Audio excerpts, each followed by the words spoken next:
In this video, I'm going to show you the difference between the Class 2 and Class 3 and show you how to change from Class 2 to Class 3. This bike comes from the factory set at Class 2, which is up to 20 miles per hour. Class 3 will take you up to 28 miles an hour. I will also explain the advantages of changing your freewheel from a 1428 to a 1128. Basically, you're changing your high gear. A spreadsheet that I developed to show the cadence requirements to achieve certain speeds based on gear ratio and tire diameter. Over to the right is a quick look at the results. The average cyclists have a cadence of about 60 RPM, and elite cyclists pedals anywhere from 80 to 100 RPMs. Anything over 100 RPMs is spinning like crazy. Now we'll go through the steps to change the controller settings from a Class 2 to a Class 3. First, hold down the up and down buttons on the display control pad until you see 01P on the LCD display. Then press and release the mode button on the pad until it cycles to 08P. The factory Class 2 setting 032 should show up at the bottom of the display.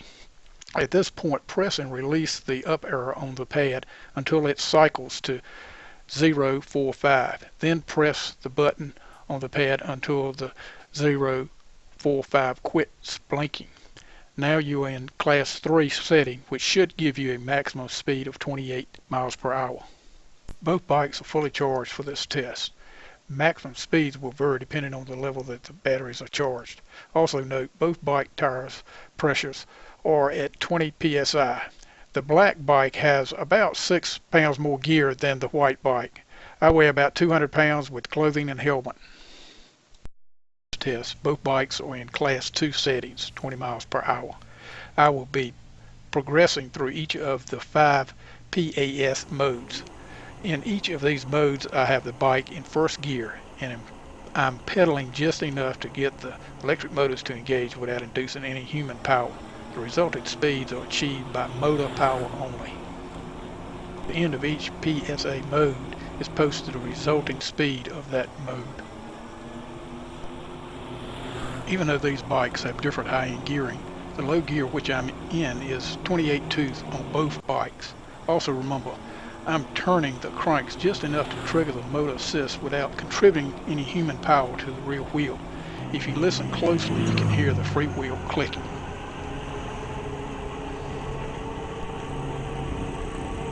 You notice, in Class 2 setting, both bikes are close to the same speed.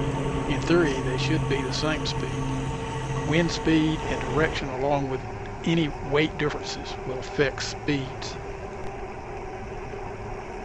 Also to be noticed that in Class 2, PAS modes 3, 4, and 5 results with almost the same maximum speeds.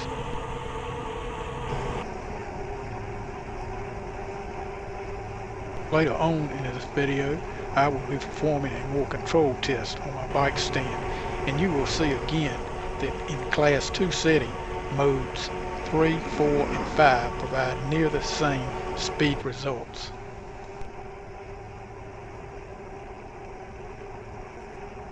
In this video, I didn't perform any uphill tests to see how the resulting increase in load would affect speeds in modes 3, 4, and 5.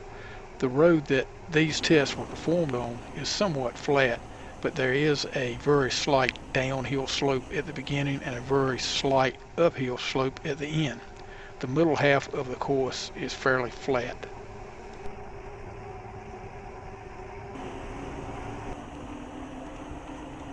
In this test, both bikes have been programmed to Class 3 setting, which is rated at 28 miles per hour maximum speed.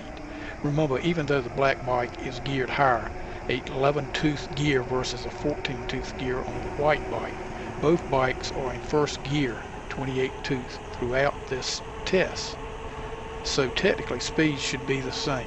I am pedaling just enough to trigger motor assist. No human power is applied to the rear wheel.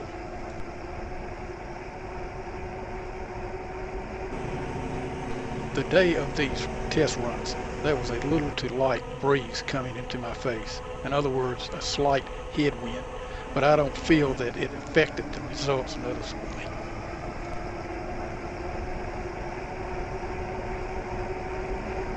I noticed in the Class 3 test that there was a significant speed difference between these two bikes in PAS Mode 4.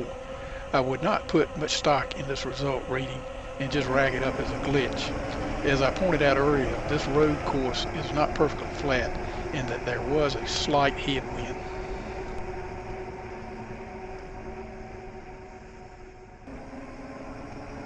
In this test, I will be comparing Class 2 setting against Class 3 setting. I performed this test using my black bike only. Again, in this test, only motor power was used. I pedaled just enough to trigger the electric motor assist to engage.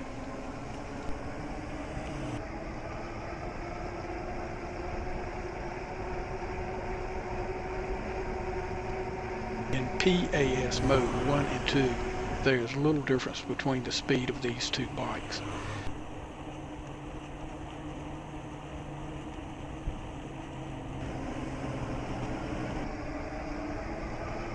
At PAS mode 3, you will start seeing the difference between Class 2 setting and Class 3 setting.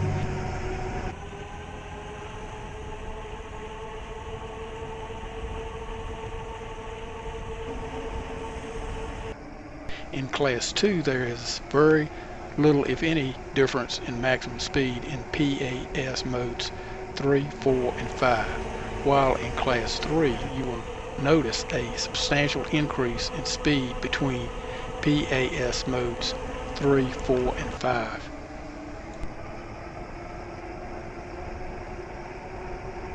Remember that this test was performed only using motor assist power. There was no human power to the rear wheels. Speed results would be significantly different if human power is introduced, and the freewheel gearing would play a part in those differences.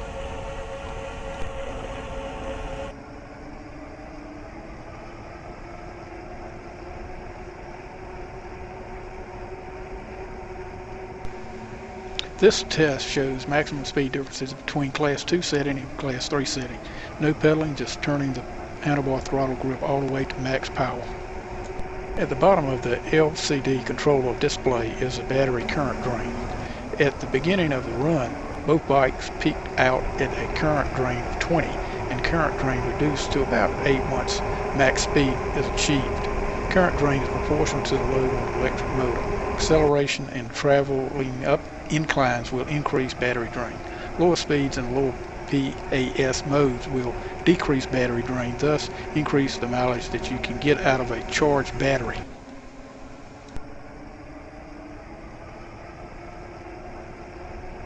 This test is for maximum all-out speed comparison between the white bike with a 14-28T freewheel and the black bike with a 11-28T freewheel in Class 3 setting using both pedal power and motor assist in a PAS mode 5. Even though there is only a speed difference of 0.8 miles per hour, there was a hell of a difference to achieve that speed with a 14-tooth bike. It's called pedaling like crazy. Did you see that big dog at my rear wheel?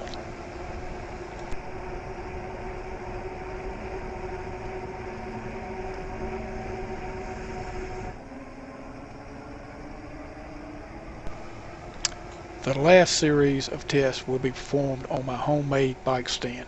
These tests may give you a better understanding of how the motor assist works with no load in the equation. There is no wind, no drag, no hills, no weight to interfere with the results. I will be turning the pedal crank by hand. I think you may find the results interesting. In the left screen, the bike is set to Class 2, 20 miles per hour rated. And in the right screen, the bike is set to Class 3, 28 mile per hour rated.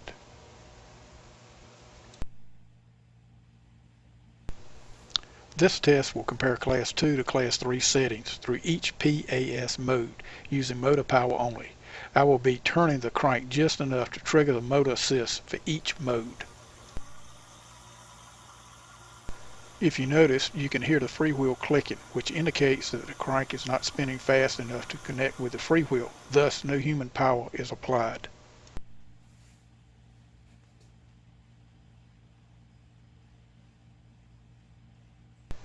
Through PAS modes 1 and 2, maximum speeds are nearly equal when comparing Class 2 to Class 3. These results coincide with the speed runs of the road test. Notice that in the next three PAS modes, 3, 4, and 5, Class 2 max speeds are the same at 19.8 miles per hour. This is right on the same speed as a road test. Once PAS mode 3 is engaged, things start to differ. Class 3's max speed is 4.8 miles per hour faster than Class 2's.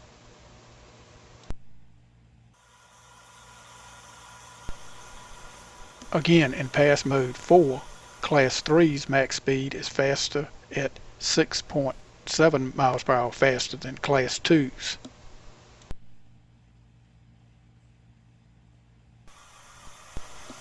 Finally, in pass mode 5, Class 3's max speed is proportionally faster at 8.2 miles per hour faster than Class 2's.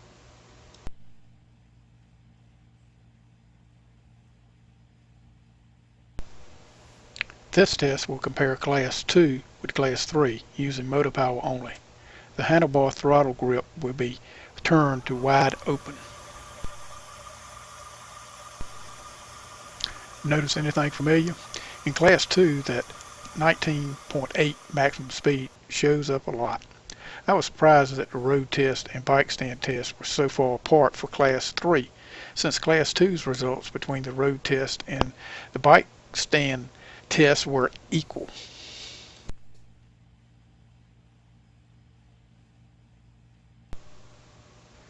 Just for fun, I did a pedal power maximum speed run in Class 2 and Class 3 in Pass 5 mode. Of course, I cranked by hand with a max speed for Class 2 at 44.8 miles per hour, which required a cadence of 146 RPM, and max speed for Class 3 at 47.9 miles per hour, which required a cadence of 156 RPM. I know that this test is useless in the real world, but I used to do it all the time when I was a kid.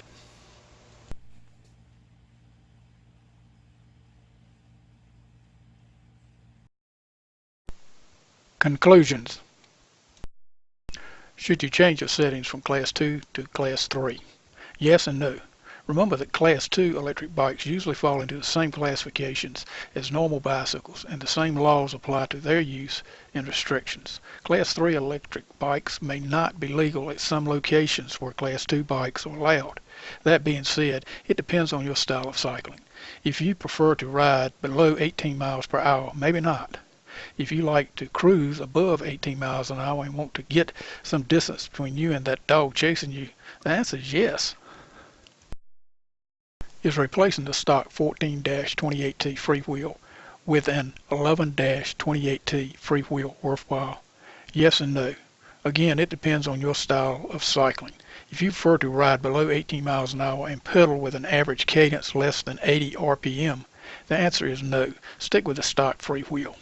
If you are a more avid cyclist, usually having a cadence more than 80 RPM or higher, and would prefer to ride at higher speeds above 18 miles per hour for an extended time, then by all means go with the 11-28T freewheel replacement.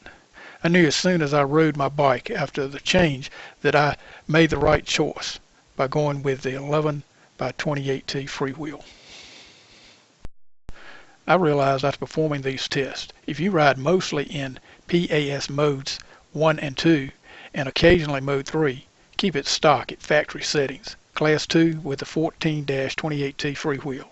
That is, of course, you aren't concerned about those pesky dogs. If you are, then reprogram your controller 08P setting from 32 to 45. Well, this concludes my speed test to try to compare Class 2 with Class 3 to see what the differences are, and also comparing the freewheel cog that's 11-28T to the 14-28T that comes stock on the bike. Thank you for watching this video. Hope you found it informative, and if not, entertaining.